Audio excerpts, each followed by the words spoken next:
close till I get up. Time is barely on our side. I don't wanna waste what's left.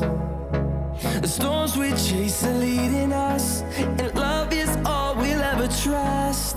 Yeah, no, I don't wanna waste what's left. And on we'll go, through the wastelands, through the highways, till my shadow turns to sun rays. And on we'll go, through the wastelands, through the highways, and on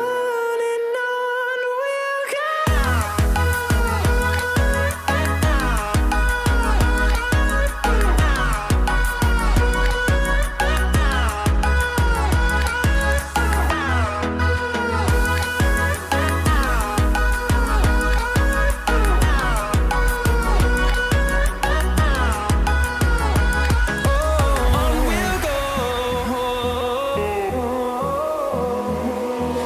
Finding life along the way, melodies we haven't played. No, I don't want no rest. Echoing around these walls, fighting to create a song. I don't wanna miss a beat. And on we'll go, through the wastelands, through the highways, till my shadow turns to sun rays. And on we'll go. I almost turned the microphone down. You guys, wait, I can like completely hide my face. Yes. Who's that white guy next to This is terrifying. you? You look like a character out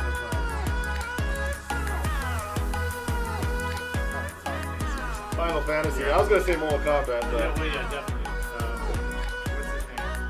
Oh, because we did that at Tappers. did you? We played Killer Queen and all that stuff. Wow. What did you have on the mask?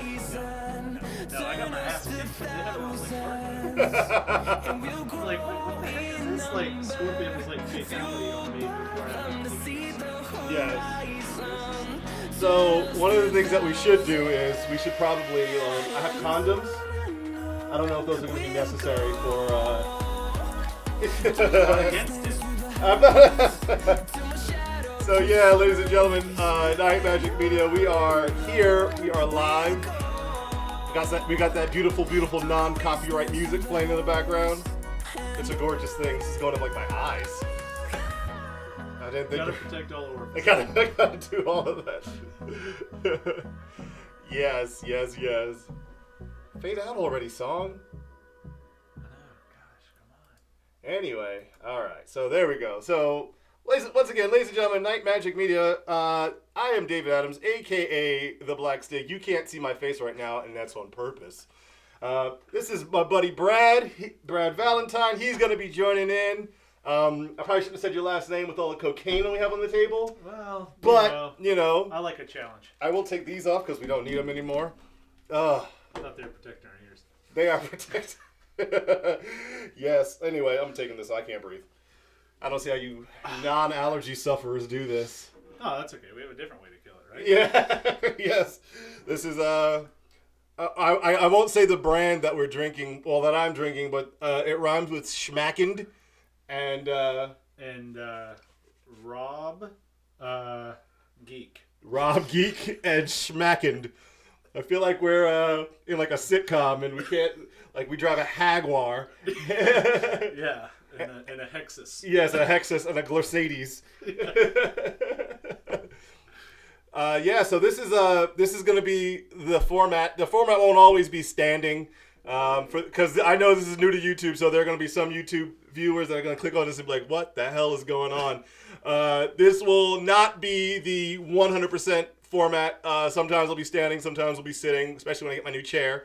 I'm going to get a new room divider to help separate some of the chaos going on back here, and I'll get some actual soundproofing so I don't have a freaking shipping blanket blocking echoes.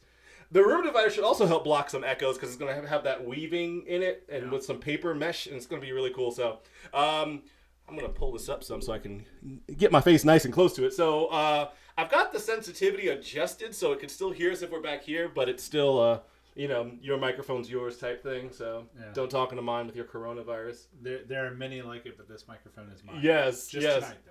Just for tonight. Just tonight. Who knows what's going to happen next Tuesday? Yeah. Maddie's often imitated but never duplicated. That's true. I need to figure out how to get how to set up the recurring thing, because on Facebook it's really easy. You just set up a recurring schedule and it just pops up and even reminds you, hey, you're about to go live in 30 minutes. YouTube, I haven't found that feature. I'm sure it's there. I just haven't seen it yet because I'm brand new to YouTube. So yeah. I'm hoping that this opens the doors for new viewership. I would like to expand a little bit. I don't necessarily need to be the next Black Joe Rogan. Hey Joe Rogan. I mean, he did make $35 million last year off of streaming alone. Yeah, I mean, some of that, I don't imagine that's all off like clicks.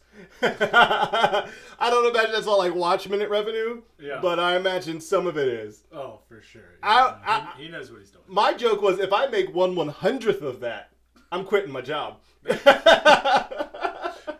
Put your 2 weeks in on I just want my boss to know. He's actually probably listening right now because I sent him the link to this. He was like, okay, that's cool. I know Dave's plan now. Yeah, he loves his job. Yeah, I do love actually, no, in all seriousness, I do love what I do. It's a great, oh man, it's so fun. That said. Right. For a certain number, we'll do a lot of things. Right. I mean, yes, exactly. If someone said, hey, I can't pay you $35 million, but we can meet you around the 350,000 mark, I'd be like, well, I'll have to figure out how I'm going to put gas in my plane with only $350,000. They're pretty cheap now, travel. That's true. Travel's coming down. No, in all seriousness, for people who think I'm just like some sort of jumping on the podcast bandwagon, no thank you. Night Magic Radio, now Night Magic Media, used to be Night Magic Radio, started back in 2004. And we did a rather successful internet radio show from 2004 to 2014, getting about 1,500 listeners a night, which in YouTube money is nothing. But 1,500 listeners a night in 2005, 2006, 2010 was a lot. And especially because it was a lot more difficult than YouTube makes it easy to click a link, they're there. It's in a website, and they can minimize the window, put it on their phone, put their phone down, walk away. It's super easy. Back when I was doing it, people had to connect to a server. I had to send people a link. They had to open Windows Media Player or Winamp and go File, Open URL, and paste it in there, then click OK. Oh, wow. So that used to be this big thing. So those are true viewers. Yes, they were. And they tuned in every Friday from 8 to 10. It was crazy. It was absolutely crazy. As a matter of fact, we got so many viewers that it would go long a lot of nights. So I would actually wind up doing a second show Saturday mornings from 10 a.m. to 12 to noon. And, dude, that would still get like 200 or 300 listeners. Dang. So, I mean, like I said, I have a day job. My day job pays well. I love my day job, so I'm not going to quit my day job to invest my time into this. But I will do this as often as I can, and hopefully that's every Tuesday from 8:30 to 10 Eastern Standard Time. I almost said Pacific. That'd have been weird. That would have been weird. Because it'd have been late. That's past my bedtime. Yes, same here. And you have kids, so man, that's got to be rough. Yeah. Kids are fun. They're challenging. It's always nice to have hobbies and do things for you. So that's what I like about this and what you do, man. Yeah, no, it's a lot of fun. Fun hobbies, doing it. You don't care if it's amazingly successful or amazingly failure. You don't care. Dude, just do it. It's your hobby. My philosophy on it is, if I have two people that tune in and they listen to me pretty consistently, that means there's two people out there somewhere that give a shit what I'm talking about and care to listen to what I have to say. That's something to me. I don't know. That's true. Yeah. And those two people are us right now. Yes, I mean, this is it. I'm going to go back because I'm going to have to edit it to get some highlights down. And so, yeah, I'm going to count the one view. I expect, I don't care if I'm at 100, if I have 100 concurrent streams going, not concurrent, but if I have 100 consecutive streams and I've done this 100 Tuesdays in a row, I honestly believe that all of my streams will have 0 views. Like if you'll look at them and it'll be like, no views, no views. Not liked, not shared. Yeah, no analytics. It's just gonna be a straight flat line. Like it didn't even get off the ground. Like they won't even count like when I click on it to get the link from it to share it on YouTube, and then people click it out of curiosity. It'll just be this flat line of nothing. You'll be in your board meeting with yourself. Well, what do you think we need to do this year? We need to move that line. Yes. Can we get that line? It's flat. We need it to go any direction. Can we get negative views? Yeah, that's possible. And then I owe them money. Yeah. Well, everyone's borrowing on debt now, right? That's true. That's pretty much how I live, man. Right now, heck. That's what we do. So we panic. We buy 500 rolls of toilet paper, and just in case. Just in case, because you never know. You never know. I was actually going to post earlier today, but I didn't want to cover my link just in case somebody is curious and wants to click on Majik Media for some odd reason. I was actually, weirdos, man. I was actually curious as to what we would get, like what are people getting from, buying that much toilet paper? Like what does toilet paper net you when you have the flu? Right. Or something equivalent to the flu. Right. Yeah. That's what I was trying to figure out too, because they were like, "Oh, we're out of this, we're out of this." And I'm like, it's interesting because every time I've had the flu, that was the last thing I needed. It was more fluids, sleep, rest. I mean, unless you had like a stomach bug or something, and but that's not Corona. Right.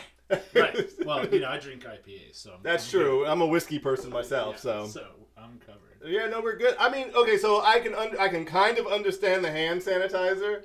Yeah. Like a little bit. But it has to be 70%. Oh yeah, 70%. Facts. Or you could just wash your damn hands like a normal person. That's true. You could just not walk around digging in your eye after you shake someone's hand. Don't go from wiping someone's butt with your hand, because that's why you have the toilet paper, to go and eating some fried chicken. I'm still waiting for one of the politicians to get caught doing that. Everyone that talks about it keeps putting their hands on their face. So yes, there's got to be a video of like, well, here's what they did before they came on camera. Right. Well, I mean, here's my thing. Why I don't like that everyone is talking about like washing their hands like it's some new thing. For some people, for some people it might be this new thing, but people are talking about washing their hands like it's just like it's this fad. Right. Like that's going to go out like Beanie Babies or something. It's not. You should always be you should constantly. my 2.5-year-old washes his hands at least 5 times a day when I see him, and that's only from like 6 to bedtime, which is like 8:30. And he still washes his hands 5 times. But we can't wash our hands once a day. I'm just saying like who are these people that need to be reminded to wash their hands? Like if you go to the bathroom, especially a public restroom, oh god. Wash your damn hands. Who does that? You don't go to public restrooms. I never, at all. Public restrooms have tumbleweeds flowing through them unless they're anywhere along the highway, because I swear, man, if I'm ever driving and I get the freaking traveling shits and I gotta freaking stop at like a Travel Centers of America or something, it's like always the worst thing. Because I go in, I'm like, I want to get myself a nice what I will do, because I am that kind of person, I'll just rent out one of those trucker stalls with like the shower and everything. Yeah, you would. I do. You totally would. It's like $19. You get an hour. Yeah. That's a good rate. Yeah, you get an hour to yourself. Yeah. I just take my time. They have a toilet, a shower, and I just sit there and I just read. Lysol the toilet down while I'm sitting on it. It's weird. It's very strange how I do that. Well, if you have no friction. Yes, that's true. Nothing sticks. So, and then if it's really bad, you can just roll over into the shower. You're already there. But they don't provide towels. They don't provide towels, though, so. That's not cool. Well, that should be in your everyday carry bag. Yeah, in your bug-out bag. Yeah. You walk in with a bug-out bag. They're like, sir, I don't mind you taking in, the MREs and your hazmat suit, but the AK, you're going to have to leave yeah. in That's your vehicle. Too far. Yeah, you're going to leave that. Why are you bringing an AK into the bathroom? Like, that's weird. Speaking of stopping at random places, we won't say the brand. It rhymes with hugs, and it's 4 letters, 5 letters if I can count. They have really nice they take pride in their work and their place. It's a good place to stop. Oh, really? Yeah. So I've it's got like a yellow collar on there. Yeah. On their sign. It's very trucker friendly. You might know where I'm talking about. Is it anything like a Schmilet? There's those. Yeah, it could be that. Yeah. I find Schmilets to be very nice. The one has like the TA. Yeah, but there's words associated with that as well. Yeah. And for anyone listening to us, we are being very facetious. I really don't care about brand placement. Like, I really don't.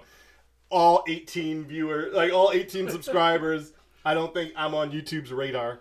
I mean, companies are going to be so poor in 6 months, they probably want their names mentioned. Yes, they'll be They're like, gonna fight hey, YouTube can you on. please Yeah.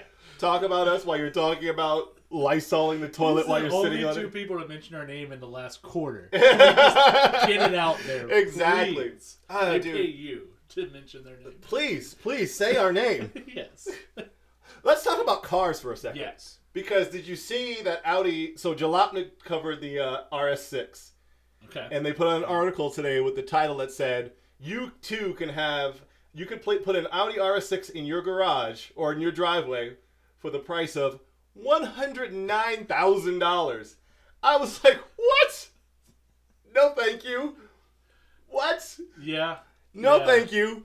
Or you could finance for another 2 years, about $100 more a month, and put an R8 in your garage. This is true. I'm just saying. I'm being realistically. I mean, yes, the RS6 is cool. It's gonna have it's gonna be that hatch wagon Avant style. Yeah. That's gonna be really freaking cool. What are the specs on that? Is it like 600 horsepower? I think so. I know it's a 2021. Yeah. Audi RS6 Avant. Yeah, it's in your search history. My caps lock is on. That's weird. All right, so yeah, 591 horsepower, 590 foot-pounds of torque, 8-speed automatic, all 4 wheels. It looks gorgeous. It does. It looks absolutely unrealistic. But remember, because they're German, those numbers are when you're at 10,000 feet in the air on a mountain. So that 591 is probably like 650. Yeah, something like that. It's going to be, either way, it's going to be nasty. And it's going to be nasty because, it's also because it's German. Well, it's going to have the surge. It's going to have they're not losing any value. Audi will release another model of it. Boom. 50% off. Yeah, instantly. Yeah. Instantly. So, I mean, because that's why, like, I was telling people what I would do is I would actually go ahead and get the RS7 from the 2019. Because the 2019 RS7, if I go ahead and Google that 2019 Audi, oh yeah, there she is. Yeah, that one. So that's the new one. Yeah, that's new. Yep. So the A7, obviously, don't even worry about that. Don't even waste your time getting an A7. Not for $70,000. No, you might as well just step up and get the RS7. And the RS7 is unrealistically fast. I drove a 2015, and that one had a paltry 600 horsepower. Ugh. I don't even understand how I drove it. I was like, oh my god, it's so slow. It was not slow. It was because the guy. So this is another time where I went to a car place, and I started talking about cars, and I mentioned Drift Taxi, and they were like, "You're Dave Adams." So we were driving this Audi RS7, and he's like, I can't let you drift it. And I'm like, I don't care. I'm not going to drift this thing because I don't want to take it home. Right. So I'm driving it, and we were at a red light. I was like, do you mind if I give this thing the beans? He's like, go for it. So we're in driving dynamic mode already. So traction control off, both paddles in, hard on the brake, hard on the gas, launch activated, and my eyes didn't go to the back of my head. We launched, and my eyes were still at the red light. Hanging by the string like a cartoon. Did you see that car? No, my eyes are still back there. I'm pretty sure there was a cop, and he was just like, whoop, nah. Can't catch that. Nah. I mean, we've both been in cars that hit 0 to 60 in sub 4 seconds. I have never been in a car that's that close to sub 3. Yeah, because it was like 3. Is it 3.2? There's probably specs. Yeah, it's 3.2, like 3.3. It's low, and something that big going, oh, okay, boom. And it's not like when you drive a Hellcat Charger or Hellcat Challenger and you launch and it's just and you're just go, and it's just that forever. No. This thing was just like a little bit of wheel slip. Oh, you want traction? Yeah. Okay. Yeah. And then literally the sun went down and came back up, then went down again. Yeah, those are sexy. They are designed for kids because of that rear roof. Yeah, you can't put adults back there. No. And that's really what was. So I was gonna trade in my Panamera for one of those, and that's really the thing that kills me because I do enjoy taking out friends and my family in the Porsche, and the Mercedes is the exact same way. We all fit in it comfortably. Yeah, Tons of luck. Like I could sit behind me, and with great comfort, and it's like, oh, this is fantastic. But I sat in the back seat of the RS7. I was like, oh, okay, that'll take some getting used to. Oh, for sure. So maybe that'll be what lures me down to the RS6 Avant is. Yeah, because it does kind of have more of a straighter roof line, and then it barely tapers down a little bit. So. But weren't you saying that we got like there was either an RS6 or an S6 with like a freaking V10 and like 1,000,000 horsepower? Yeah, that was God, what was that? 08, 09, somewhere in there. Because I know we got came to the US. I know we got like a generation of RS6 way back in the day, but it was the worst car Audi has ever made. Yes. Yeah, you would have been better off to buy the RS4, which had the. Yeah, and that's what most people had. I was talking to some people, and they had. Matter of fact, when I worked at, this is a long time ago, I worked at a place called Apto Solutions in Georgia. Yeah. And one of the owners of that company had an RS4, and that was my first time experiencing 400 horsepower. That was back in 08, 07, yeah. And that, like, it to me, it's crazy because we are in such a world where, like, 700 is the standard now. Yeah. For $70,000 Mustang. If you want a performance car, yeah. And like 400 horsepower, I mean, if you're a car guy, but it's still a good amount of horsepower. Yeah. I mean, I have that in an SUV. Exactly. Like that's just the norm now. But 400 horsepower is actually kind of slow in a lot of cases because like I've definitely been driving my 400 horsepower Porsche. Yeah. And have had my ass handed to me by Camaros. By those little bow ties. Yeah, those Camaros. I mean, I tell people all the time, if all you care about is speed. Straight. Yeah, buy American. Well, that's not even the case anymore because the 1LE, that's what that car was a 1LE SS. Yeah. Those things are dumb around racetracks. They're not comfortable. The materials aren't very good. They're not built very well, but they handle, they stop, and they go. Yep. It's like America said, oh, well, we can't just be fast in a straight line anymore. We can't be that one-trick pony. Let's also be fast. Did you actually see that after Randy Pope set that lap record? Because, because he beat it. Or Willis. That was at, might have been Buttonwillow. Or, one of those. But anyway, he beat the Corvette of the same year with an SS1LE. And then the GM went back and they changed the suspension settings. Well, Corvette, when they were actually the first to go to like 700 horsepower before the Hellcat, but they couldn't get traction. Yeah. And they were contacting car tire manufacturers over and over and over, so they actually dialed it back. To 650? Yeah. Yeah. Yeah, because they couldn't, and I mean, I get that. Well, what's crazy is like the first C7 Z06s, because I remember I was looking at one slightly more than just passively, not quite serious. Like, I wasn't test driving them or setting up appointments with Chevrolet dealerships. But I was looking at them online. I was pricing them out, and I was doing the math and saying, okay, yeah, I can get one of those if I wanted to.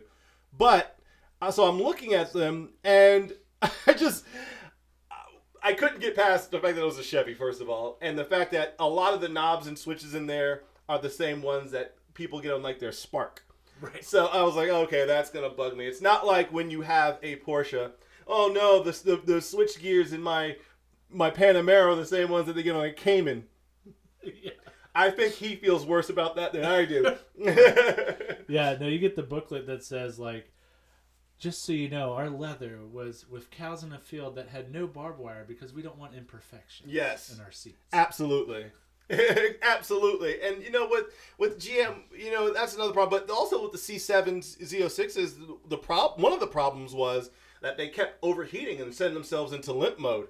Yeah. So people would go out on a track day, do 2 laps, and be done. Yeah. For a while. Well, that's why, and we've talked about this before, but that's why with the new Shelby GT500, that's why the front's so big, because they had to get enough air in. Yeah, all the air. Yeah, because they have their whole 24-hour run without failure thing, which is not the case with the car I bought, but we won't talk about that. Like, we're not brand shaming. My particular car, on the other hand. Yeah. Well, I mean, no cars are without faults. I mean, heck, my Porsche and all of its $100,000 window sticker goodness freaking decides that just randomly, I'm just going to break something. What can I break this week? Yeah. And it's so annoying. Like, okay, most recently, the alarm. Okay. Not a fuse. Don't know what it is. You lock the car. Doesn't chirp anymore. The alarm goes off. Lights just flash. No, nothing. No sound. Yeah. So I don't know if there's a relay that controls the actual siren or what it is, because you know in the German cars it's all that siren sound. So I don't know. I honestly don't know what the deal is. I think that's the start of the coronavirus. That's for Porsche. That's what it is. Or sorry, COVID. Yeah, the COVID-19 Porsche edition. Speaking of cars, Koenigsegg. I don't know the name of it, but have you seen the new one where it looks like a 2-seater, but it's actually a 4-seater sports car? I saw that. Yeah, I saw it on Instagram. Dope. That is dope. That thing is nasty. Was it like 1,700 horsepower? Yeah. Because you need 1,700 horsepower. Yeah. Well, you know. I think once you get up, I mean, I know, so that's another cool thing about being alive this time, to be a car guy right now, is because for tuner cars, for people who actually put in money, not these broke drifter guys, but like for actual tuners, for actual tuner cars that see the street, 1,000 horsepower is like the new norm.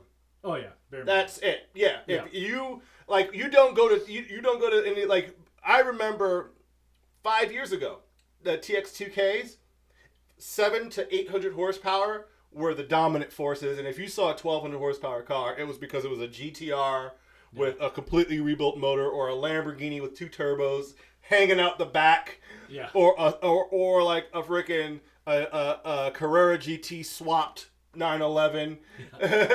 You know, it was something ridiculous. Nowadays, it's like you have Camaros and Vipers like older Vipers, Camaros, and Mustangs.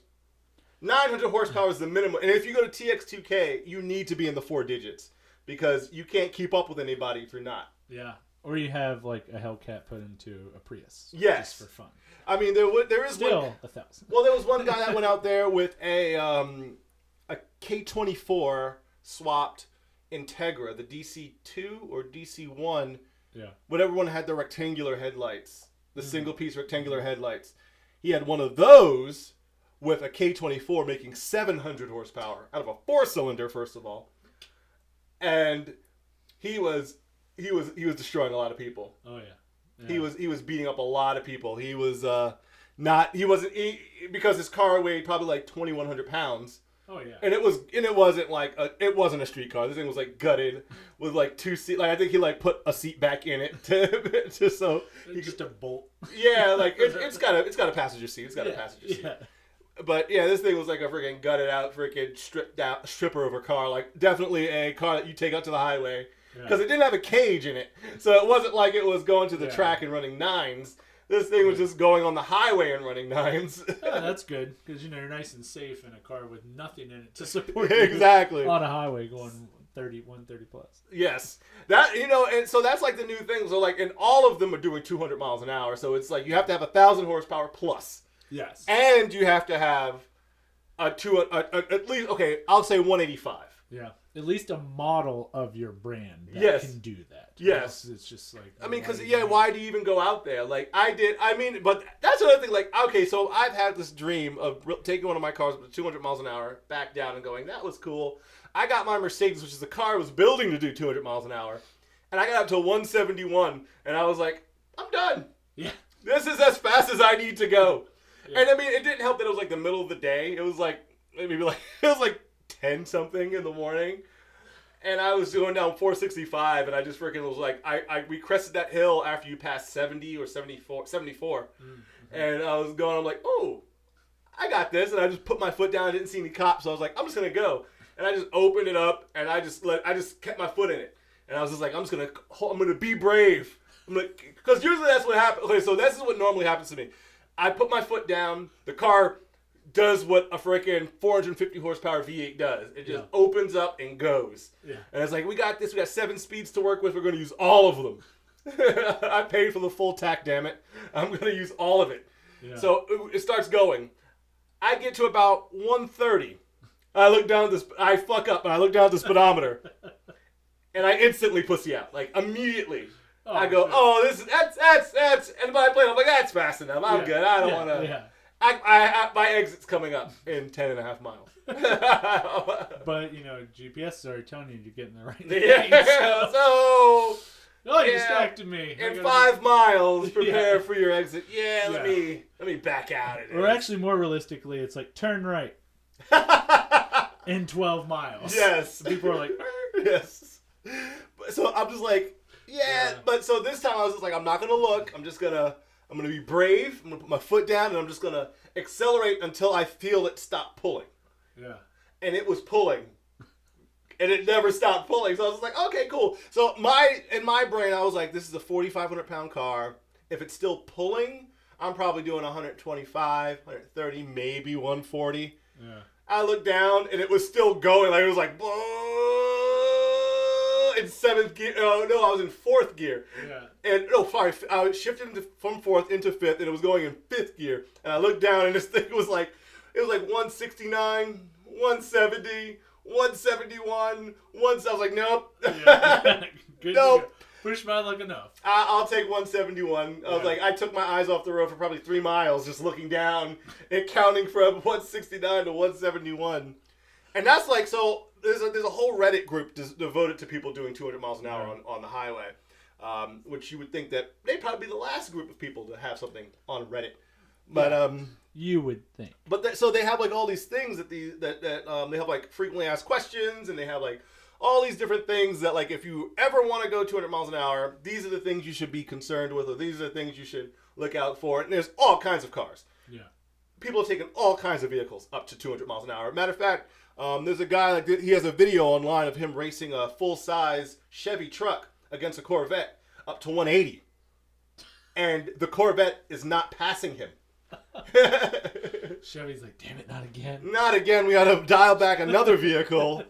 Like, why don't you just make the Corvette faster? No, dial back the other ones. Make the other ones slower. Anyway, so one of the things that really stuck with me was they say one of the things you have to remember is that. So 2 things that really stuck with me actually, but the main one is at 180 miles an hour, you're doing 3 miles a minute. That means if you can see your exit and you're still doing 180, it's too late. You're going to miss your exit. Yeah. And that leads into the next one. The reason why is because you do not, once you cross 200, you do not want to just get on your brakes. No. They're like, even like the best carbon Kevlar ceramic brakes, you hit the brakes at 200 and you just stand on them, gone. That's what you call full send. Yes. So they're like, you brake. So a lot of them will say you brake in stages. So it's like 200 to 180, 180 to 160, 160 to 140, and then 140. Usually at 140 you can start really braking, like so 140 to 130, then down, down, down, down, down, down. But they're just like, yeah, you do not want to just go from 200 to 60. Because your brakes won't work when you take the exit. Right. And then you're like 5 feet from a car, and they're like, oh, he's going to stop. And you're like, I can't stop. I can't stop. This is it. Yeah, this is how I didn't crash. Yeah, didn't crash. And that's the word. And you'll be a mile from your home. Right. That's where that's how all accidents happen. And one of the things that actually really got me, and this is the reason why I even wound up going to that, finding that forum anyway, because I wanted to find more information about people who aren't land speed record setters, but people who are just like, driving their Ferraris or whatever and just happen to accidentally. Everyday drivers. Yeah, they're everyday drivers and they just accidentally hit 200 miles an hour on the way to work. One of the things, and it got me at 170. I can't imagine 200. It's disorienting because, especially in a Mercedes, you're going and it's just the smooth. You're not fighting it. It's not like you're taking a Civic up to 200 miles an hour. you're taking a Mercedes up to 200 miles an hour. So I'm doing 170 in an S-Class Mercedes. So this car is just butter through the air. I'm like, dude, this is so nice. That's why I was so surprised I was going that fast, because I looked down, I'm like, I'm thinking 140. My car is thinking 170. My car's like, nah, we're going to do 170. You were thinking 140? Now you got different plans, homie. Top Richie for 190. Yeah, right? So, like, we'll meet in the middle. Right. Like, I want to do 170. You want to do 140. Let's compromise and do 170. Yeah. So, I'm doing that fast, and I go, okay, cool. And I slow down.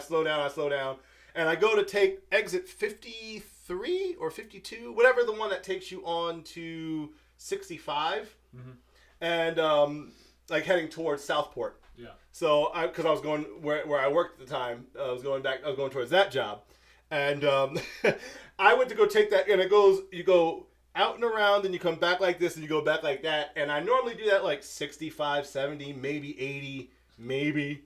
I slowed down to what I thought was a leisurely speed, and I go to turn in, and the whole car shifts.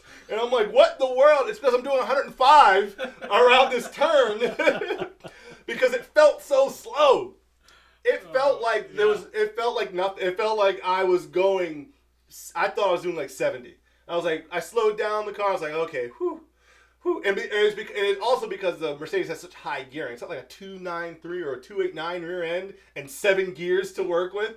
So at 100 miles an hour, you got like 3,000 RPM in 7th.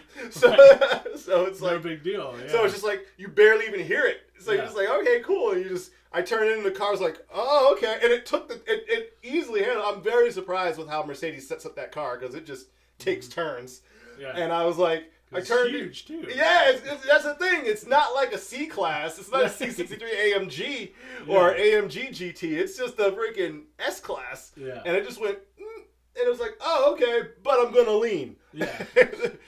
I need to balance this out a little bit. Yeah, so we'll keep doing what you want. It put up a fight, but it took the turn, and I was like, why are you struggling so much at 70? Oh, because I'm not. Doing 70. I'm doing 35 over 70. And then you gotta remember not to panic and hit the brakes again. Well, all I did was just slowly lift off, and it has paddle shifter, so I just geared down and let the gears catch it and slow it down. And then when I got on 65 and I was doing 70 with everybody else, because it's 70, I was doing 70 with everybody else. I'm like, oh my God, why are we going so slow? It's so slow. Yeah, I was perplexed at how slow it was. So I was like, okay, that's disorienting. So that's when I got to work, I immediately was like Googling, and then that Reddit thread came up, and it was just all these people saying, yeah, that's one of the weird things about it is when you go, and one of their frequently asked questions, like one of the answers was, you come down from 180, 190, 200 miles an hour, and you go back down to highway speed, and you're thrown off because it feels like you're doing 40. Yeah.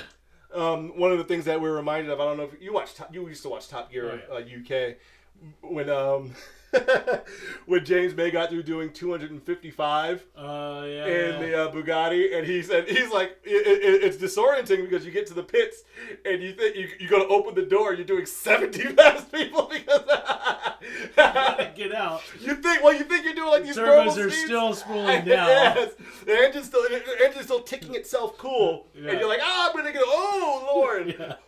Yeah, it's not until you're that close to the ground that you realize where you fucked up. Yeah. It was at that moment James May realized he fucked up. Absolutely. And that was kind of like, so not to that, and definitely not to a 255 mile an hour degree. Oh, yeah. But coming down from 171, going down to 70, I was like, this feels slow. And I felt like we were at a crawl. And there was nobody. So, like, it was one of those things where I got down to the speed limit because I merged in behind a semi that was doing 65, and I went around him to do 70. And I was passing him. I'm like, why is he going so slow? So I accelerate up to what I think is normal speed, 85 miles an hour. I sneezed on the gas pedal. I was like, 70, 85, let's go. And I was like, this is not. Yeah. Well, I think, too, it's the way German cars are built. Because even and I know this is, people are going to be like, what the heck is this guy talking about? But like when I had the 1.8 liter A4, I went 135 in that. And it's it's not equivalent to your car. That's not what I'm saying. But the feeling is the same. It's yeah. like those cars, like 90 to like 120, 130 is their sweet spot. Where most cars, how they feel normal and safe at like 60 to 70, and that's just how they are. I mean, I had a way back in the day. I had a This is a while ago. Holy shit! I had a 2003 Volkswagen Jetta. Yeah, with the 1.8 turbo. Same thing. Yeah. And I would cruise in that thing when I was on because I traveled for work. I would get on the highway sometimes, man, especially between like Alabama and Georgia, and I would. Oh, you have to go 95. Yeah, I would cross that Alaga state line, dude, and I'd be doing 100, and that car was just like. Yeah. I mean, it didn't have 7 speeds. If it had 7 speeds, it'd be a lot better because the RPMs would be lower. Yeah. But I mean, even then, it wasn't like perfect example. My Mazda Speed Miata, as in terms of performance, way faster. If both cars were going from 0 to 100 and back to 0, the Miata would be stopped by the time the Volkswagen reached 100. Yeah. But the Miata at 80 felt like you were gonna freaking die. Especially on the 465. Yes, especially on the 465, especially in Indiana, man. Around all these, you're just underneath the semi. You're like, this is bad. Yeah. The Miata felt like you were gonna freaking die at 85 miles, and I had freaking well dialed in suspension. I had good brakes. I had great, fantastic tires on that car, and it's still at 80. Because first of all, at 80, you're doing freaking 4,800 RPM. You're just I remember being your neighbor. Yes, exactly. So everywhere you're just like in the upper RPMs constantly, and you would just throw it. So you would throw it down. I remember like I'd be Mustangs, Corvettes. That's one thing that car did really well. It could be in 6th gear at 70, and no matter what the car was that pulled up next to me, I could smoke it without even taking it out of 6th. Because I'm at 4,000 RPM, I don't care. Right, right. You have to spool your turbos. Mine never stopped spooling. Yeah, yeah. Well, yeah, because you were already at Boost. I've been at Boost since we left.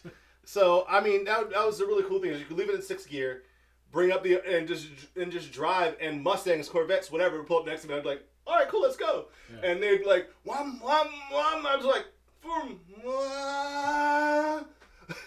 As close to be driving an electric car as I can imagine. So, on the car subject, this is me. If with coronavirus and all that, we're all. Oh wait, do I have to put my mask back on? No, okay. We're all gonna have to work together anyways, right? Yes. How great would it be if Italians designed a car, Germans powered and built it, and then the Japanese did all the technology and all the sounds and stuff like that? So a Lamborghini Huracan. Damn. But affordable. With 800 horse. An affordable. Okay, so an affordable Italian car, first of all, is not something you really want. And an affordable, fast Italian car, you want even less. I want my. It's an Alfa Romeo. You're good. Yeah, I'm so good. You're not a car guy until you own an Alfa Romeo. Right. Because you figure out how to become a car guy because you're always repairing it. So I thought about, I genuinely thought about buying a Alfa Romeo Stelvio. No, not the Stelvio. I genuinely thought about buying an Alfa Romeo Stelvio. Yeah. Let's be honest, because I'm weird, and the idea of a 600 horsepower SUV. This is what you do. Yeah, it titillates me. But I thought about buying the Giulia Quadrifoglio. Yeah. And I thought about buying one of those because I watched a Car Wow video of it just absolutely obliterating an E63 AMG and absolutely obliterating. Oh no, was it a C63? It might have been an E60. No, it was a C63 AMG, and absolutely destroying a BMW M3 of the same year. And this thing was just like 0 to 63.9 seconds, top speed of like 197. Freaking, it was super driftable, super controllable. I was like, maybe. Yeah. And I started researching them. I'm like looking at the price tags for one used. I was like, maybe. Yeah. Because they're Italian, so they just go, whoo. Yep. They're not a supercar. Yeah. So they're a non-Lamborghini or Ferrari or Maseratis. And even, no, let's not even talk about Maserati, because they're not Lamborghini or Ferrari. Because unless the Maserati's an MC12, It's You drive it off the lot, 20 grand's gone. gone. I think they lose 20 grand on Just the on test the test drive. Yes. Maseratis do not hold their value. no, they don't. They are definitely the car for people like myself who can get one soon enough to where it's still under warranty and enjoy it for a few years and then quickly sell it. Quickly Yes. get rid of it. But I felt the same way.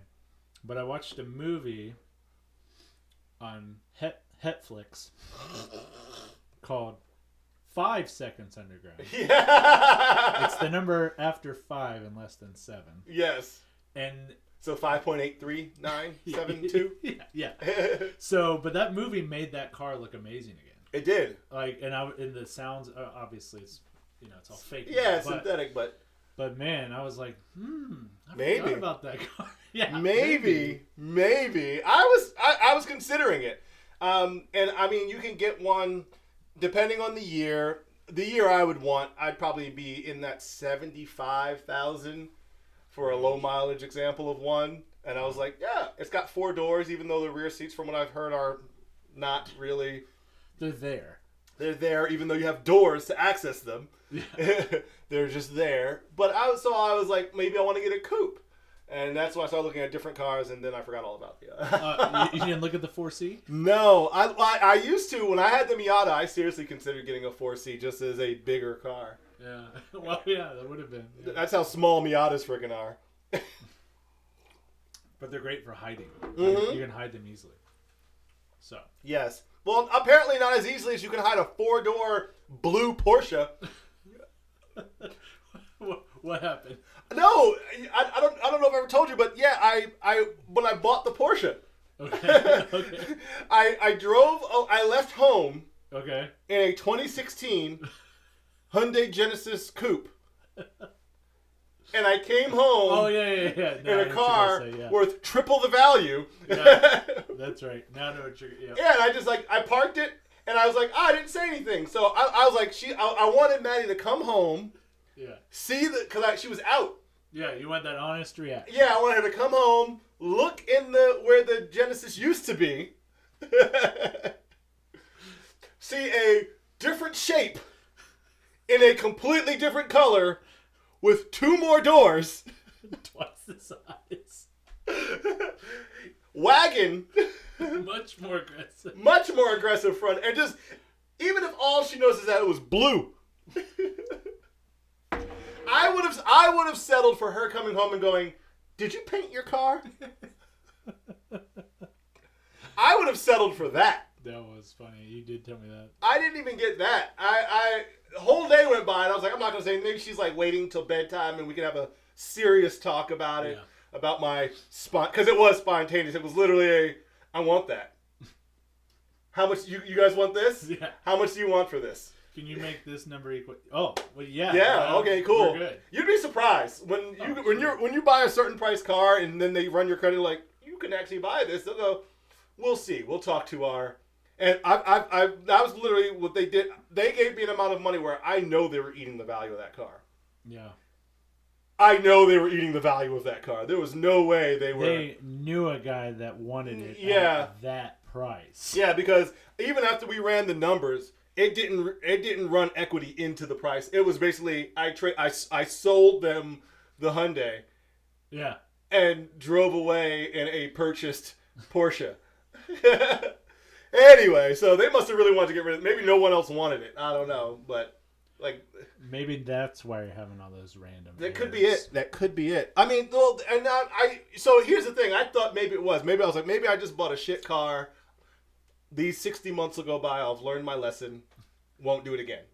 I mean, because, it's funny to say it like that, 60 months, 5 years. But, dude, how many times have you got, I mean, here's what happens to me. I'll get rid of a car. Mm-hmm. And I'll feel like a year has gone by. And it's actually been 3 years. And I'll be like, holy shit, this car would have been paid off. That car would have been paid off by now. And it could have been a toy. Yeah. No, there's been twice where I'm like, oh, yeah, no, this is about it. And then I'm like, oh, wait, it's time to renew my plates. It's only been a year. I'm like, oh shit, maybe I should drive this a little bit longer. Okay, so I've been there. That was But the I'm not Porsche. like getting something fancier or nicer. I'm usually always going this way. Oh no!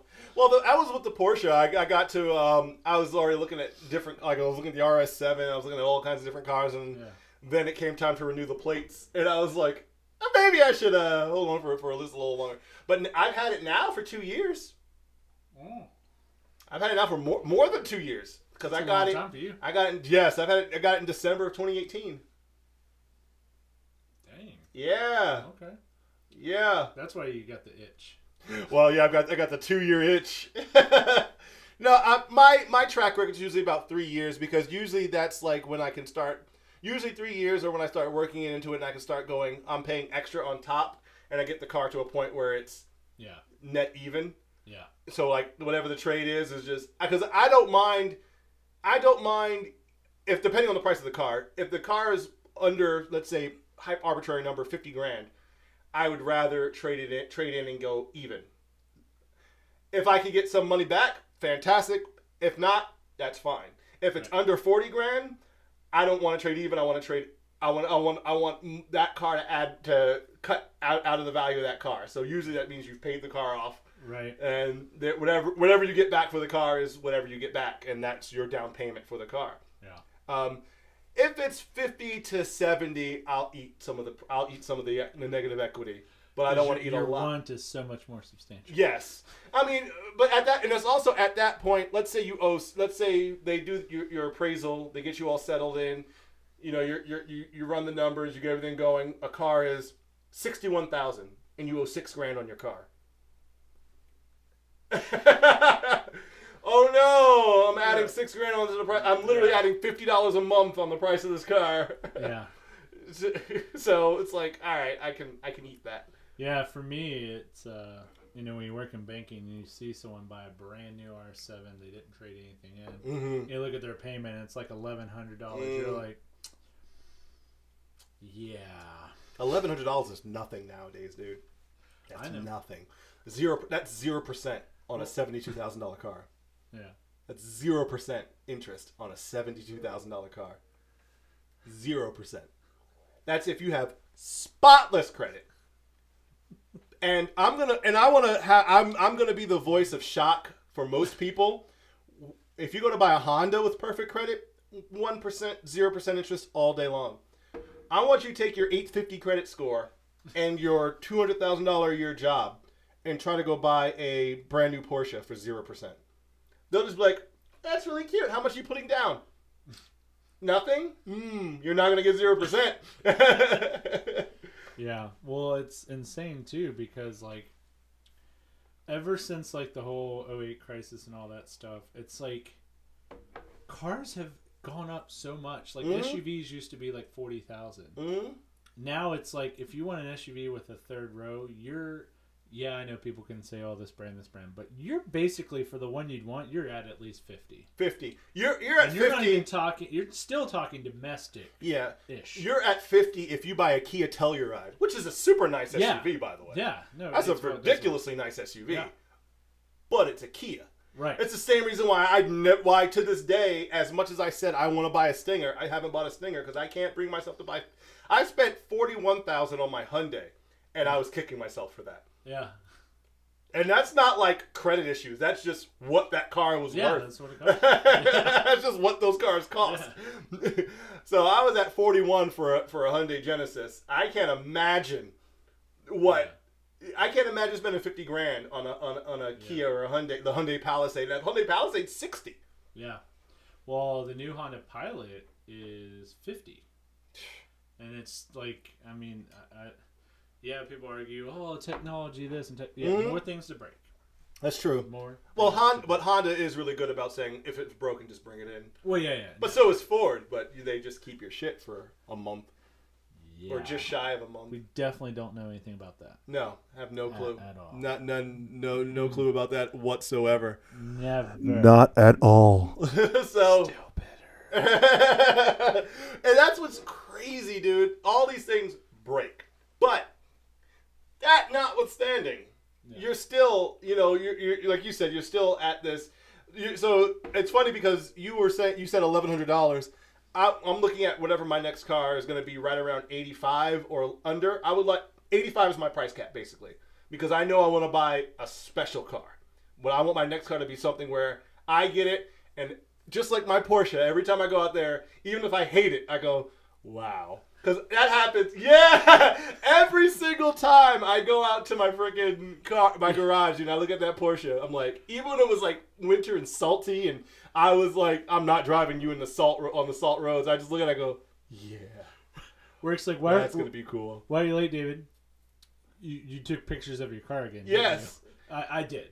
Yeah, I did. I am so bad about going out, about getting to work and like parking in a parking spot and getting out and going, yeah, let me just People are like, oh my god, is that creep taking a picture of some girl? No. His car. His car. And they go, it's much worse. It's much that's worse. way worse.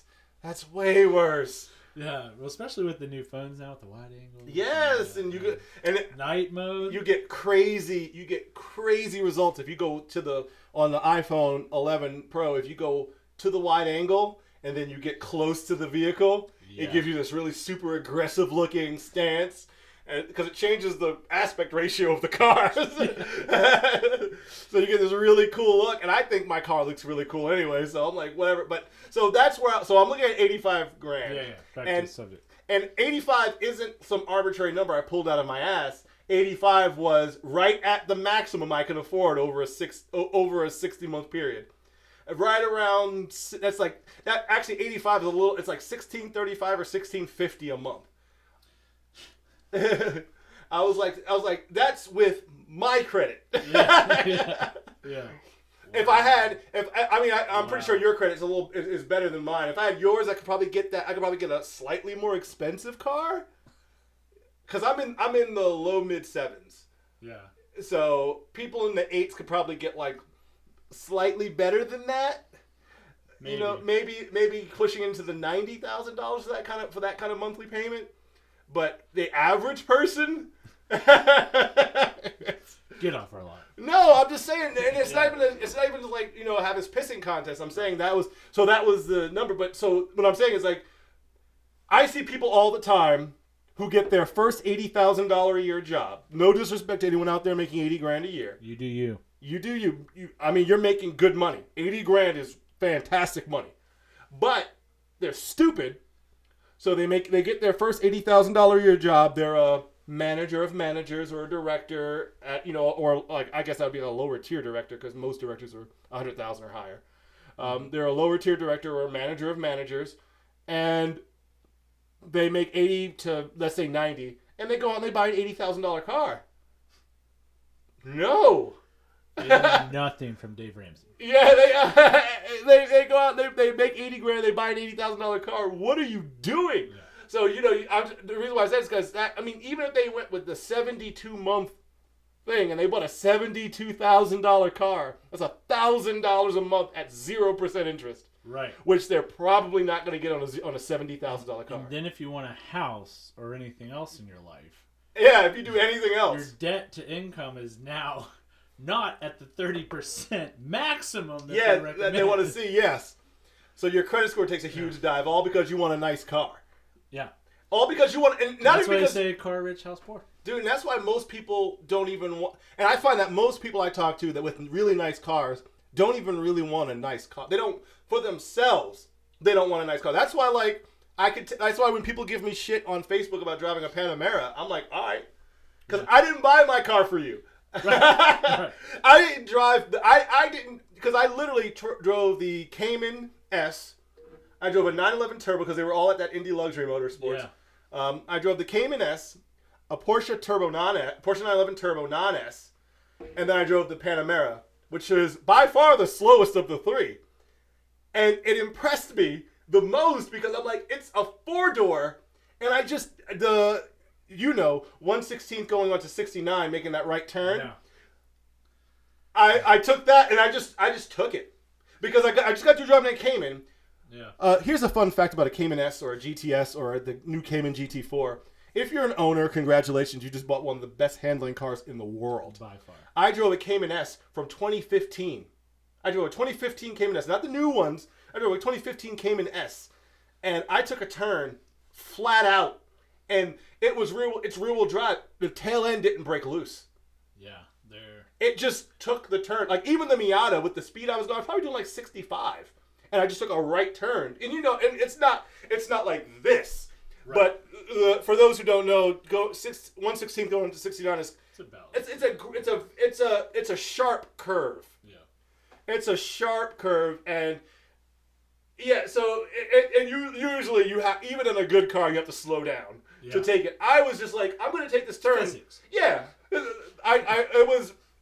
I bought my Porsche in December, so it was December, but it was still in the 50s. Yeah. And I told the guy, I'm going to take this turn. He was like, okay. And he just tightened up his seatbelt, and we took, once we did in the Cayman, when we went to drive the 911, he was like, okay. But I took the turn, and the Cayman did it better than the 911. That's where Porsche's messing up, is because they're making it almost as good, if not better. Did you see that they, back in when the Cayman first came out, it's no secret that it lines up immediately, like on all performance metrics. It's immediately between the Boxster and the 911, because they actually tested it back in, what was it, 2010, 2011, when the Cayman first came Somewhere out. There, yeah. When the Cayman first came out, after the Boxster got popular, they brought out the Cayman. Someone bought one, turboed it, and it was faster than the 9 with like 8 psi, not like 15 psi. Right. It was like and they saved like 30 grand. Yeah, they turboed it. It made less horsepower than the 911, and it was faster around the Nürburgring by several seconds. Not comfortably faster, to a person who's good and knows the Nürburgring could be driving the 911, and one of us who only has like Forza and Gran Turismo experience on the Nürburgring could drive the Cayman and probably be competent behind this person and be like, oh, he's not going that fast. No, the car that you're driving is just that good. Yeah. That's how good the Cayman is. They are. That's the one I would get if I was at that type of place in my life. So if you were gonna buy a 2-seat Porsche, you'd buy the Cayman. I would. But because like the 911's classy, yeah, it's great. But for me, I have a price too. And for me, it's like I need my price to benefits to still be kind of equal. With that, I feel like you're just paying more for 911. For the name, yeah, you do get more gizmos. If you're buying a 911 as a daily driver, or a Cayman GT or GTS as a daily driver, I'll go with the GTS, not the GT4, because the GT4 is $91,000, and for $100 grand, you might as well buy the 911. That's true. Yeah, look at that. Yeah. But then again, I guarantee you, for $100 grand, the GT4 Cayman is faster than the 911 of $100,000 911. You probably have to buy a $200,000 911. Yeah, because that's how much the new Turbo S is, $220,000. Yeah. That used to be what the GT2 cost. Yeah. Way back. Yeah, that used to be what you could probably get one of those now for $100,000. Yeah, so the last generation GT2, when Porsche decided they weren't going to make GT2s anymore, those are still over $200,000. You cannot buy one of those for under. Rarity. Yeah, but the ones before that, yeah, man, those are still before Porsche announced that they were going down to like $100 grand easily, and then you could get a GT3 RS, and you could probably get one of those used for like $120 grand. But still, you have a better car than a factory 911. So I would, if I was buying a 911, if I knew I was buying a 911 for the track, I'd buy a GT3 RS. If I was buying a Porsche for the track, I'd buy a Cayman GT4, because it's just that much better. It's better. Yeah. And I think a well-seated driver in a GT4 will beat most guys you see on the track in 911s. Most guys. I can see that. Even like the 992.1 or whatever the latest iteration of the 992 is. I think most guys in GT4 Caymans, a well-seated driver in a Cayman GT4 would just 5 seconds ahead of him on like Putnam Park, which is not that big of a track. Which is it's like 2 turns away from being a go-kart track. Yeah. Just enough where you still have to wear a helmet. Yes. So I'm just saying, but I digressed. Yeah, I distracted. No, but so I did all that, and I still bought the Panamera. Right. After all of that, I still said, I'm going to buy this car because I did the same exact turn at the same exact speed that I did in the Cayman S and the 911 Turbo.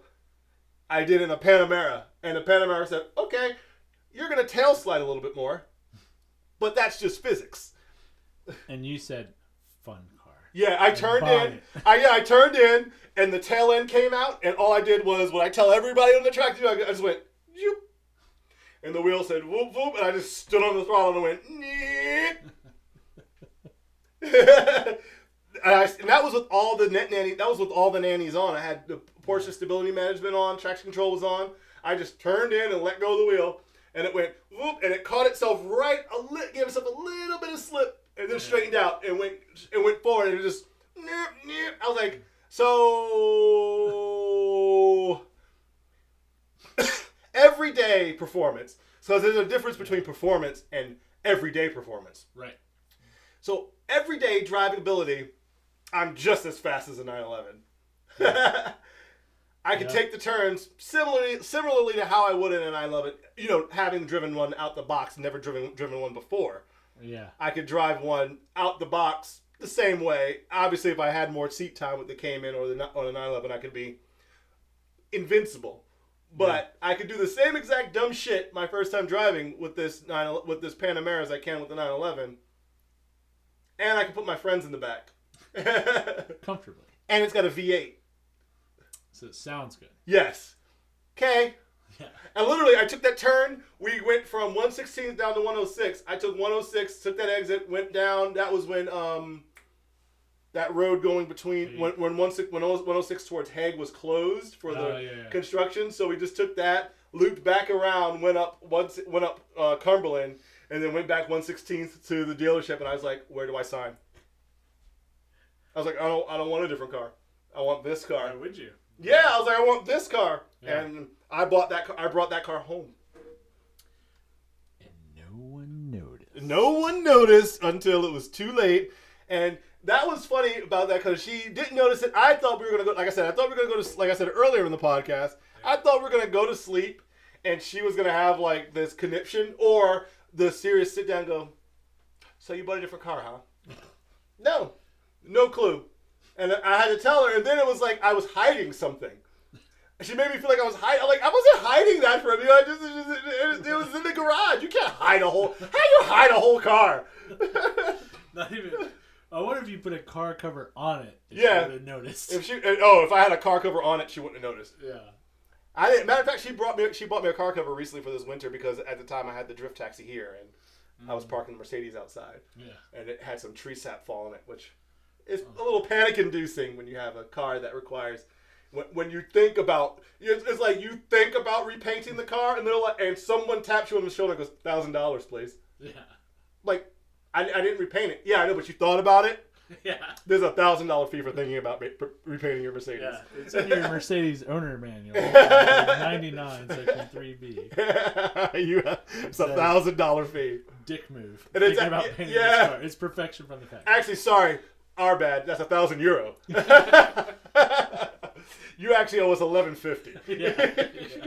We're gonna need that money. We're gonna need that. Yeah, we're gonna need that now. Today. Yeah. Otherwise, it's gonna affect your credit score. Yeah. And I know how much you black people worry about that because you've had years and years and years of just being black people with credit. So. Yeah. I wonder if that was a racist move for them to come out with a black card. Yes, probably. That probably was. Probably because they're like, no black people will have it. And Jay-Z was like, what now? They could have called it the N-word card. And it wouldn't have mattered because only white people would have it because black people ain't getting invited to freaking have it, freaking high-end cards, man. And I that's something I've come to terms with, that no matter how good I work to get my credit, like right now my credit's taking a bit of a hit because I went to Florida and I did my entire trip on my credit card. 30%. Yeah, I mean, I said, you know what? I'm not going to worry about it. I'm just going to go have fun. And I paid it off, but it's still, in that time, it was like, oh, hey. Yeah. But I had fun with my card. But, and it's Amazon's fault for giving me a freaking 5-digit limit. I know, right? Bums. Jerks. It's your fault. But anyway, so I went, I've come to terms that no matter how high my credit gets, no matter how outstanding my revolving history and payment history and all that stuff gets, or no matter how much I make, I'm never going to be one of those people that gets invited to get a high tier card. Because like, okay, so like Jerry Seinfeld was the first person to get invited to get an Amex Black. He was the first person like in the world to get invited to get an Amex Black. My aunt. Well, but that's because he was Jewish and they knew he'd be good with money. Was true. And And he's worth $900 million. Well, that too. A little bit. Helped. That helped. And he owns Porsches. He owns several Porsches. That also helped.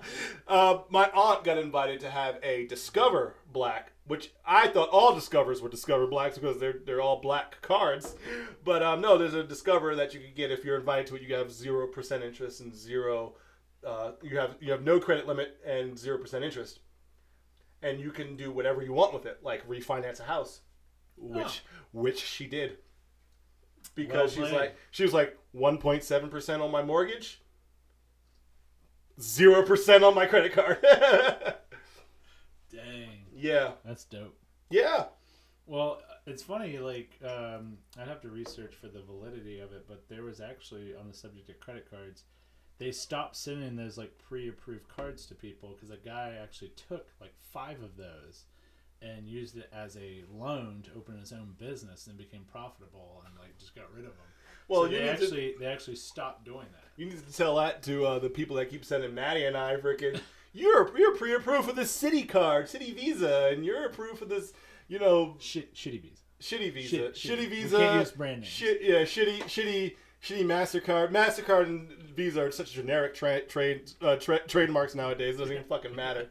It's like saying Band-Aid when you really mean adhesive bandage. An adhesive bandage, yes. So there you have, all these local banks just keep sending us stuff, dude. Like, hey, just sign up for our card. You're pre-selected. Yeah. Up to, then you see the number. You're like $15,000, and you don't even know me. Challenge accepted. Challenge accepted, and then you fuck up and you say, yeah, fine. Let's see if you're serious. And they're like, oh, we're serious. Yeah. Now, don't be late on the pay. don't ever pay the minimum, because you will not see 30% APR come up so fast. Oh my god, I know. So like the best card I have so I have two. I literally have the extremes in my collection. I have the best card is my Amazon Prime card. It's still double-digit APR because all credit cards unless you're invited. I've never seen a single-digit interest rate on a credit card. Credit cards are just high interest, but my Amazon Prime card is the lowest of the high interest cards. It's by far, it's like 50% lower than the rest of my cards. And so just take what you know about credit cards, being in finance, and have it. Wow. So Amazon is hooking it up. Yeah, Apple's not that good. Apple Card was pretty dope though. We have that. But. I did this through Apple, through Apple financing, because it's a $4,000 computer, and I'm not. That's why we look so good. Yes, on the live stream. Absolutely. Well, on your monitor. Well, yeah, right here it looks really good on standard PC monitors. I mean, we could see the difference right here. We're definitely not going to say anything about JP. Jewett placard. Just plain. Hufflepuff monitors over here. Because I've heard really good things too about the Prime. Yeah, it's a great card. But I also have a Shmom Nepo. This is actually more fun than saying the actual names. Where you get your supplies. My supplies. From an orange building where people with the coronavirus may have come across. Border. There may or may not be people of a certain descent waiting in the parking lot to build those speakers for me, so I don't have to build them myself, or install that door so I don't have to hire a pro. You probably are a pro by now, right? Like, aren't you just like a pro member because they're like, I mean, you're buying so much anyway. They offer. So my last purchase, I purchased enough MDF and all the supplies to build speakers, because I built 2 gigantic subwoofers for my theater. And for people who don't know anything about me, I'm an audiophile, and I built these 2 subwoofers. One of his 18 hobbies. One of my 18 hobbies. And I bought so much lumber and material that they were like, "Are you a pro?" They're like, "We have a pro card." I'm like, I already have a Home Depot consumer card. Like, yes, but you can also have a Pro card. And anyway, this Pro card, Yeah. dude, take what you know about credit card interest rate and double it. I literally didn't think they could start with that number. I was like, 1. They start with, like, the interest rates start with a 1, maybe a 2. If you start getting into the mid 2s, you're in a really bad credit card. You start getting to the high 2s, you're just A low interest rate of 35%. Yeah, I was like, dude, how is the interest rate that high? I was like, is it me? And they're like, no. And the guy said, no, that's literally, he's like, the lowest you're gonna get is maybe 5% lower than that. Wow. I was like, dude, that's still absurd. That's absurd. That's like, so if you're the kind of person that you find yourself getting into jams and you only make the minimum payments, you will never pay off your card. Oh, yeah. Ever. Never. Every minimum payment you make will literally just be going into interest, and not even all of the interest. Yeah, because most minimum payments are like $100. Yeah. And your interest you're getting charged is like $65 or $70. So you need to look at that as like a $40 or $30 payment. The minimum payment on my Home Depot card is $27. I did the math. I was like, I would have to cancel this card. Throw it in the fire. And I was like, and it's still at $27 would never, ever. And You would pay your house off before you would pay that yes, card and I got the Home Depot card because they gave you the $100 back. Plus, because I did a service with it. They gave me an extra like 5 or 25%. So I got a door installed. Nice. So a $1,000 door wound up costing me like $650. Yeah. And dude, ever since that, I just don't. Cause I'm like, dude, could you imagine? you get $650 worth of work done, and at the end of it all, you wind up paying like $1,800 because the interest rate is just that goddamn high. Yeah, that's every redneck in Indiana driving a truck right now. They're like, oh, it's only $50. They're paying $85. Yeah, because they have a freaking 10.5% interest rate on it. Yeah, and they did the 72 months. Yes, and what's crazy is so like Porsche is notorious for having really bad interest rates. Like even if you have spotless credit and you're like a quadrillionaire and they know you're good for it. Like I was talking to Tom Wood, not Indie Luxury or Bloomington used cars. I was talking to Tom Wood Porsche. Yeah. And I was like, what's the average interest rate if I were to come in and say, 0 down, I want to buy a Porsche. I've got fantastic credit. Yeah. And they were like 4.5%, 5%. And that's on a new Porsche. Yeah. I was like, what's it on the used Porsche? They said between 7 and 10. Like 7 if you have really good credit. I was like 7% if you have, because my interest rate's around 7. Yeah. So I thought that it was because of me. I was like, okay, my credit score doesn't start with an 8. Yeah. That's why my interest rate is so high. And they're like, no, that's just, they're like, you can refinance with a private bank, but if you go through anything associated with Porsche, it's going to be in the 7s. Yeah, Audi's kind of the same way. They're like 5 to 7 as well. And that's what people don't get. It's like with fantastic credit. Yeah. That's why I was saying like people who buy these $70,000 cars, like they go out and buy a Jaguar. Companies like Jaguar and Mercedes, like not a C class, but like an S class or like an AMG. Mm-hmm. The people that are buying Porsches or Cadillac Escalades, not non-consumer, what I call a consumer car, like a Honda Accord or a Toyota Camry or a Ford Escape. If you're buying these these mid-echelon to upper echelon cars because you want to show out, you have to understand that price that you see on the sticker after all the taxes are ran and said and done, that's not what you're paying because you're not going to get 0%. Even at 0%, you're spending 4 digits a month for what? Yeah. No, I agree. That's why I was like, just wait, dude. Wait 3 years. Even if you don't want to wait the full 5, wait 3. Yeah. And buy that same car. Just drive what you were driving for the next 3 years. The break point, because we're giving financial advice tonight, is 2.5 years, 3 on any car. So what you want is a leased car at 2 years. Why? Because it's going to be roughly around 20 to 26,000 miles on the odometer, and you've already lost 30% depreciation. Yeah. And that makes sense. That's what I do.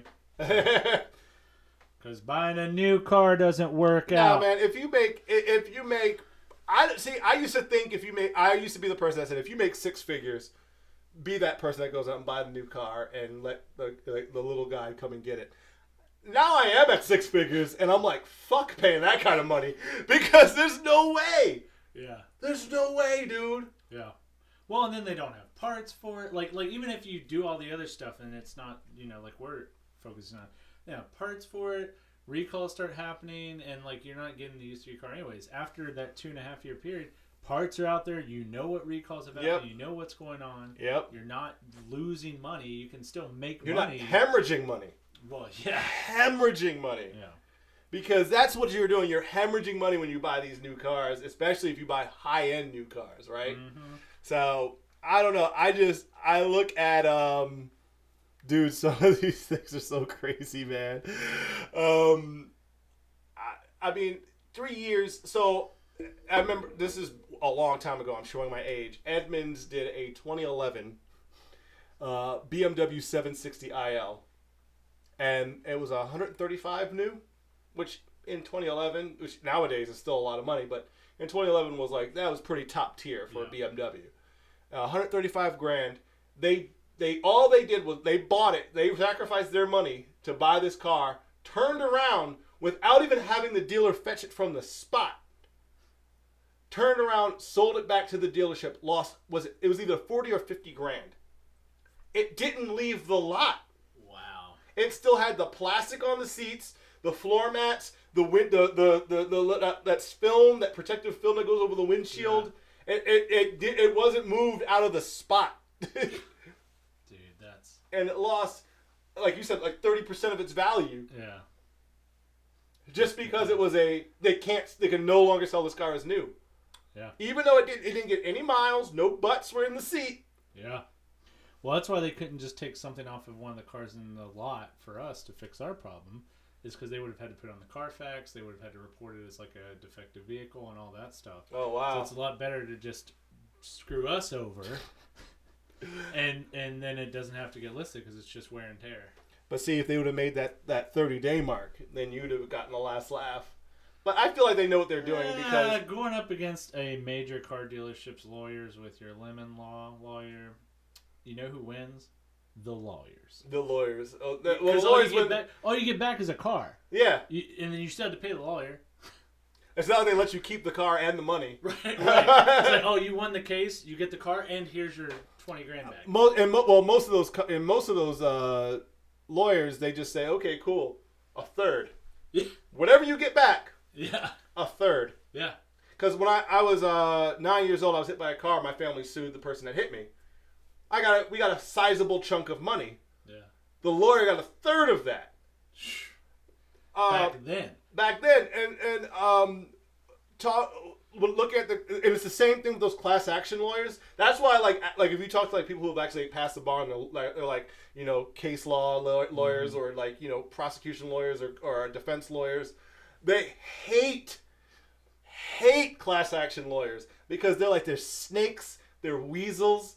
Because the more people they get involved, and the higher they rack that number up to, they get 33% of that. So when you see those $2.9 billion class action lawsuits, and you get a check for 78 cents, it was $11.85 from my primary actually, lawyer. I literally got one. So I got to check. $11.85. Maddie saw this one. I got to check the other a couple of weeks back for $21.90.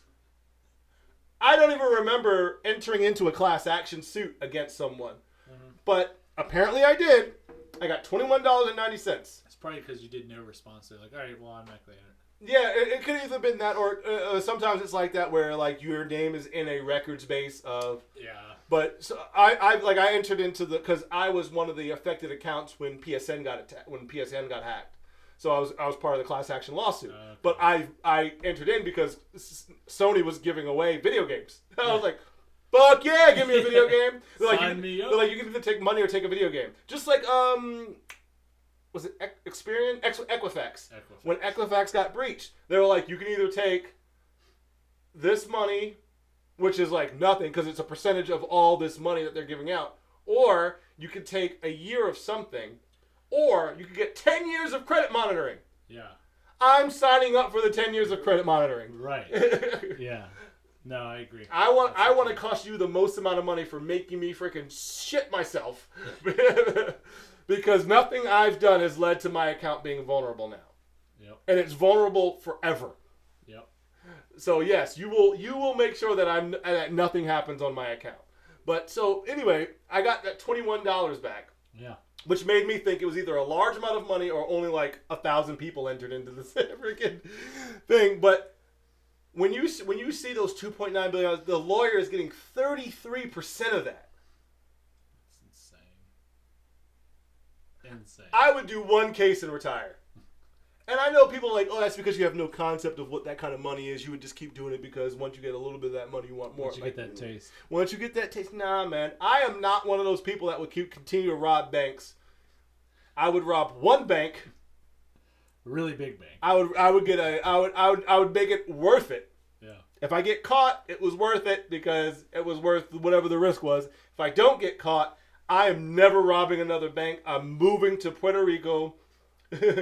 No, I'm moving to like the Royal Caribbean. I'm moving somewhere else. Yeah. I'm moving somewhere. Far away. I'm moving to an extradition-free country, and I'm just gonna live off the fat of the land for the rest of my life. Me and my family and our corgis. We're gonna and your Porsche 911. and my Porsche my oops! I accidentally bought a Porsche 911 Turbo Cash. It would be like I was watching a movie. What movie was I watching? The guy was like.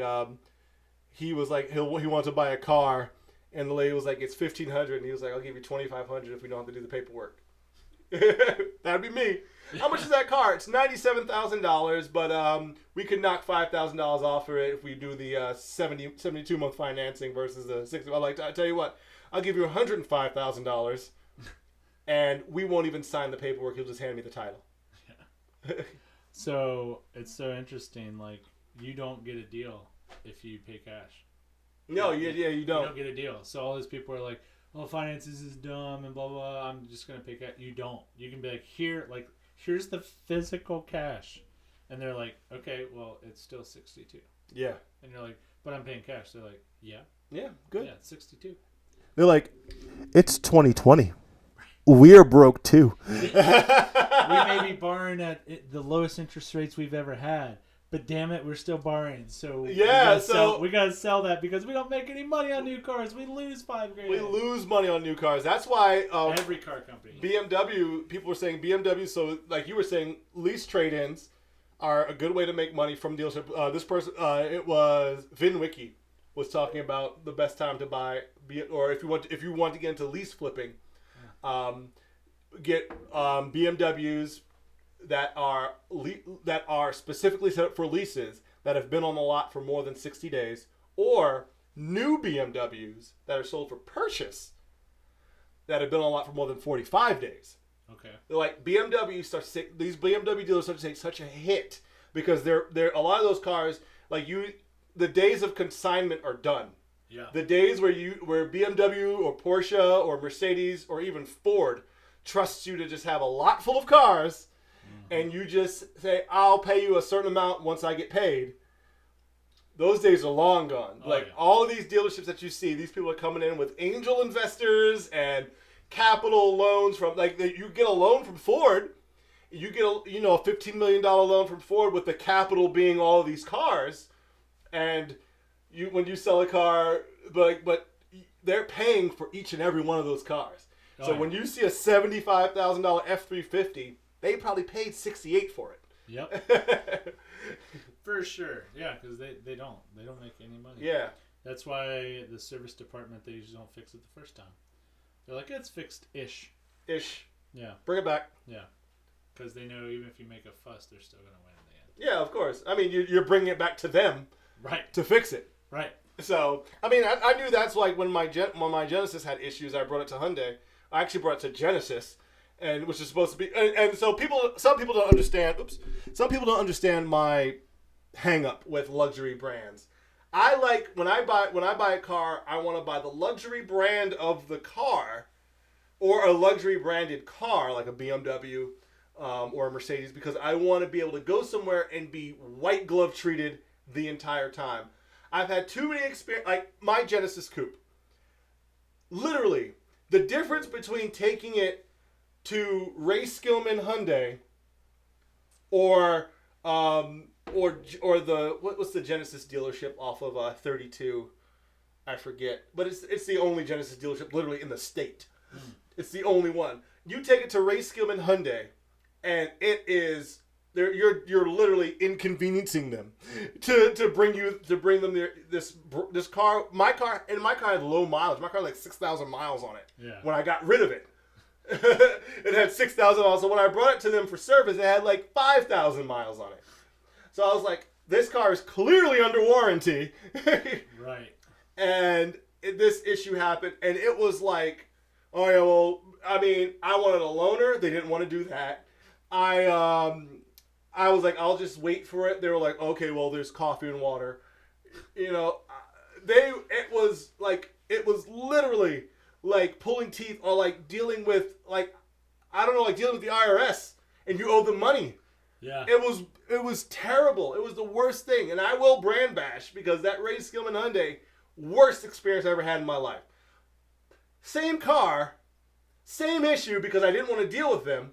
I took it to the Genesis dealership off 32. White glove treatment. I brought it in. It wasn't a question. I brought it in. I said, oh, hey, this happened. And I had pictures from when it was on the lift. I was like, this is happening. This is happening. This is going down. This is going down. And they were like, oh, okay. Sign here, sign here, sign here. Because they were going to take ownership of, they were going to take possession of the car. Yeah. And they're like, we just want to make sure. So they had me do a walk around, and they had us like open the doors, and they had us check like the glove box and everything, make sure I wasn't leaving anything in the car. That day, like drugs or guns. Yeah, exactly. Well, there was a gun in the car since you mentioned it, but because I keeps that MF thing on me. No, so no questions. It wasn't even like oh well, have you tried this, or hey, maybe you did it by accident. Have you been driving the car hard? Did this happen doing this, or were you doing that? It was literally, I explained what the issue was. Okay. Let's get the paperwork started. Get the paperwork started. Got everything done. I didn't even realize that in the paperwork I had already signed off the loaner car. I hand over the keys to the car. I'm expecting to sit back. They're like, oh no, this is going to have to stay here for a litlittle bit. This is probably going to be a few days because we don't have this part in stock. Yeah. They went out, got a brand new top level. Because my car was a Genesis Coupe Ultimate. They went out and got a Genesis G80 Ultimate. And said, here you go. They're like, and I was like, really? They're like, well, yeah, we have a, they're like, so Mercedes, because Mercedes has a thing where if you bring them a certain class of car, your loaner car, your courtesy car is that class of car. Ah. So like, I brought my S600 there for an oil change. Because it was the V12, it's an overnight service. They gave me an S560. I brought my S550 for service. It wasn't an overnight thing, but it was going to be more than 4 hours. So I was like, oh, I could work here, I guess. But they're like, if you don't want, but of course, Worldwide knows me by now. They were like, well, if you don't want to stay here, we can give you a loaner car. And they gave me another S560. I'm like, a brand new S560. All right. Yeah. You twisted my arm. Whatever. But so Genesis is trying to do that. Genesis is trying to be that level of luxury. So they were like, we'll give you the same trim level, just in the comparable car. We don't make the Genesis Coupe anymore, but they didn't have the Genesis G70 yet either. So they were like, if we had the G70, you get a G70. But they get we have the lowest spec, the lowest tier car we have is the G80, but we do have an ultimate package. This car was awesome. It had the twin turbo engine. It had the lane keep. It had active lane keep. It had the active cruise control. Literally, I was leaving work. I set the cruise at 64 miles an hour, and I just never touched the throttle again. I just held the wheel, and it would just keep up with traffic to red lights and everything. Unless I was up at the front, which miraculously I wasn't at the front of the red light, because if I was, I'd hit the brakes. But I was behind someone the entire time, so literally all the way to the highway and all the way home, I was able to I didn't touch any of the controls. Wow. I just held the wheel. And then when we got on the highway, I could have let go of the wheel. And I did a couple of times. It was like, keep your hands on the wheel. Yeah. Yeah, ours has that too, and it's like it gives you like 30 seconds, and I mean it is cool. It'll do the turns. Can you trick it with the orange? Like I've seen some videos of people doing that with Cadillac with the Super Cruise. You could trick it with the orange, but the new like the version 2 Super Cruise in the Cadillac, you're supposed to be able to let go of the steering wheel. Yeah, it's supposed to be like almost fully autonomous driving, almost like the Tesla autopilot. Yeah, I don't know. Yeah, that'd be cool. I don't know, but that'd be dope. So that's kind of like where I was sitting with the Genesis. So when I brought that in, but that's why I'm so adamant about luxury brands, because I've had nothing but good experiences. Even if the car itself, it's like right now, I know if I take my Porsche and I explain what's going on, and I take it to Tom Wood Porsche, they'd be like, okay, do you need a loaner? First question out of their mouth, do you need a loaner? Yeah, that'd be great. They'd probably be like, okay, they might not give me a Panamera. Well, they'd probably give me a Panamera. They'd be like, well, this is a little bit different than yours, but it's still Panamera. Yeah, well, I mean, they still make the S. So they'd be like, okay, yeah, you have 100 more horsepower now. Can you handle that? I'd be like, I'll try. Yeah. I'll try. Yes. I tell you what's really been catching my eye, and I am not that kind of person, but man, I've been looking at the new Panamera Turbo S Hybrid. Because the Turbo S has 600 horsepower. No, 550 horsepower. The Turbo S has 550 horsepower. The Turbo S Hybrid has 680. It's heavier by about 500 pounds. But it has 130 more horsepower. That's I'm telling you, man, that's the way to go. Well, even like, now this is a complete downgrade from what you're talking about, but it's funny that like Toyota is trying to make sportier cars. Yeah. With all their stuff. Right. To relate to normal. Yeah. For a second. Yes. You know, you might have some more YouTube followers. Right. Yeah. Oh, yeah. Their hybrid is the most powerful. Not even like they have an Adventure. I'm talking about RAV4. Yeah. Like an Adventure is not the most powerful. The hybrid is. Which, I mean, it makes sense but that's what supercars are doing now. Yeah, a lot of them, because I mean, they got 900 combined horsepower. Yeah, the P1. Yeah. And it's stupid because the P1 weighs less than an ND Miata. Yeah. The Widowmaker. Yeah, it's like 2,700 pounds with a full tank of gas. And it makes 900 horsepower. That thing's so beast. And the Miata's like 2,800 pounds. Yeah. That makes 114 horsepower. Oh, man. Those are the days. Yes! Dude, I can't imagine. Driving that kind of power with that little bit of weight. Like, I mean, I've driven I drove like a 458, and that was like 3,300 pounds with 570 horsepower. I don't think I've driven cars with better power to weight ratios. Like, I've driven the newer Camaros. I drove an SS, which had like 475 or 500 horsepower. Whatever the 2017s were making, the non-1LEs were making. Yeah. I drove one of those, and that thing was terrifying.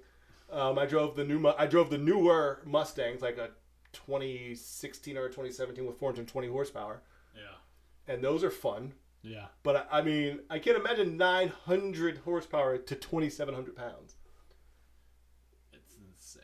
That's just Like, you have to glide pee. like a paper plane, but you have like the like force of like a jet. Yes. You're just like, doop, doop, doop, doop, doop. You get on a scale of like, oh, I mean, but it's so crazy what technology is doing, because like even back in 2013, my Porsche is considered a low emissions vehicle. I can get 28 miles to the gallon out of it. And a V8. With a V8 that has 400 horsepower, I get 28 miles to the gallon if I'm just being a normal person. Wow. Not even like babying it. Like just leaving it in if I do have to pop it in manual, leave it in 7th gear and just cruise. But I mean, even cruising at like 75, 80 miles an hour, it's getting 26 to 28 miles to the gallon. Yeah, hybrids are better, honestly. No, I'm being serious. No car guy wants to admit that. No, they don't. But here's an example. So we had a loaner vehicle. Mm-hmm. We had one vehicle was a turbo 4-cylinder, right? And an Escape. I don't care to share the cars that we have.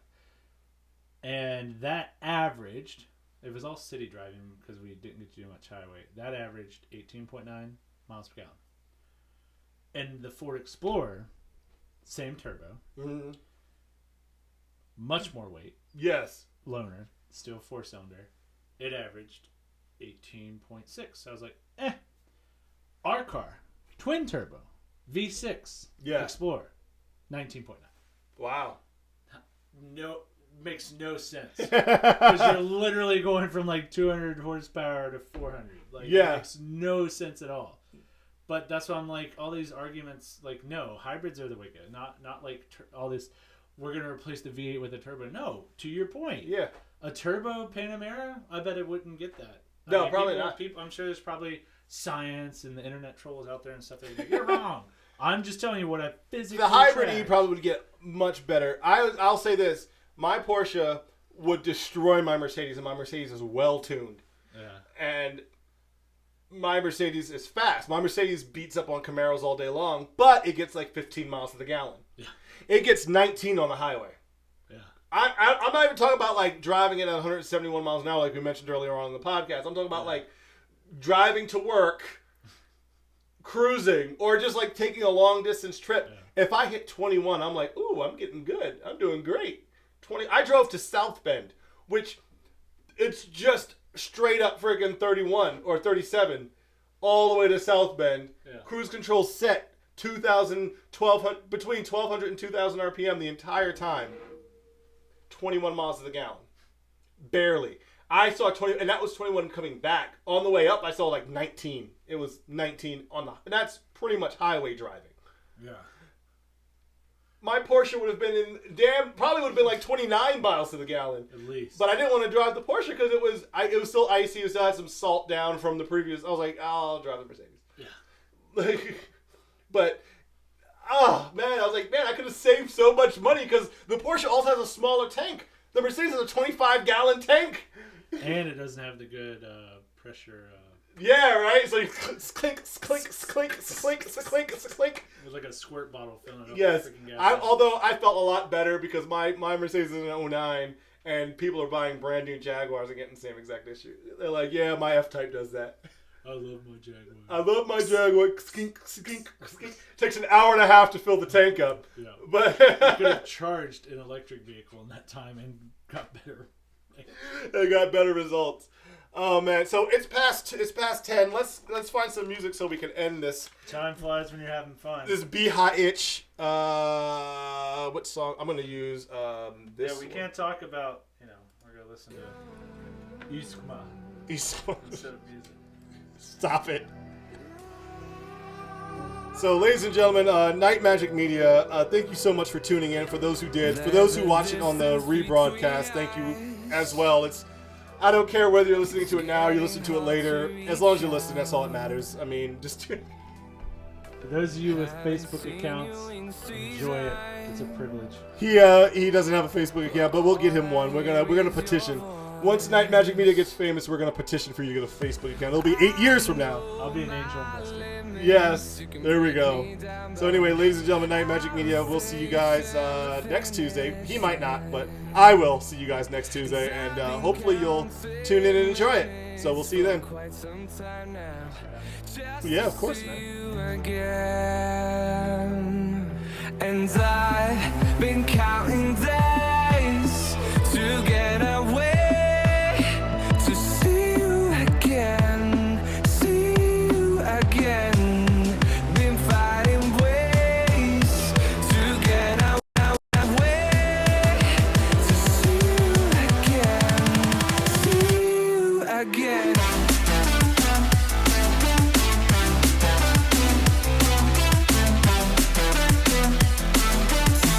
you